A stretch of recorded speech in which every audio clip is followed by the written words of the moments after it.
விருத்தாச்சலம் அரசு மருத்துவமனையில் ஆக்சிஜன் சிலிண்டரில் கசிவு ஏற்பட்டதால் வெடித்துவிடும் என்று கூறி நோயாளிகள் பதறியடித்து ஓடியதால் பரபரப்பு ஏற்பட்டது. கடலூர் மாவட்டம் விருத்தாச்சலம் அரசு மருத்துவமனைக்கு நாள்தோறும் ஆயிரக்கணக்கான புறநோயாளிகள் மற்றும் நூற்றுக்கணக்கான உள்நோயாளிகள் சிகிச்சை பெற்று வருகின்றனர். இந்நிலையில் மருத்துவமனை வளாகத்தில் உள்ள பெண்கள் பிரிவில் நோயாளிகளுக்கு பயன்படுத்தப்படும் ஆக்சிஜன் சிலிண்டரில் இருந்து கசிவு ஏற்பட்டுள்ளது.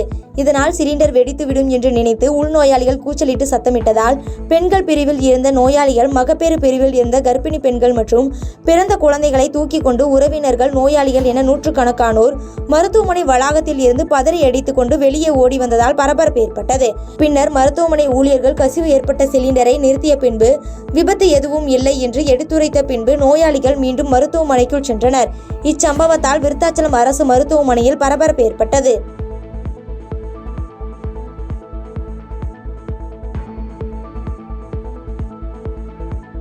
பாதகம் செய்பவரை கண்டால் நாம் பயங்கொள்ளலாகாது பாப்பா. மோதி மிதித்து விடு பாப்பா, அவர் முகத்தில் உமிழ்ந்து விடு பாப்பா. அண்மை செய்திகளை உடனுக்குடன் தெரிந்து கொள்ள இணைந்திருங்கள் இயம்நாடு தொலைக்காட்சியுடன்.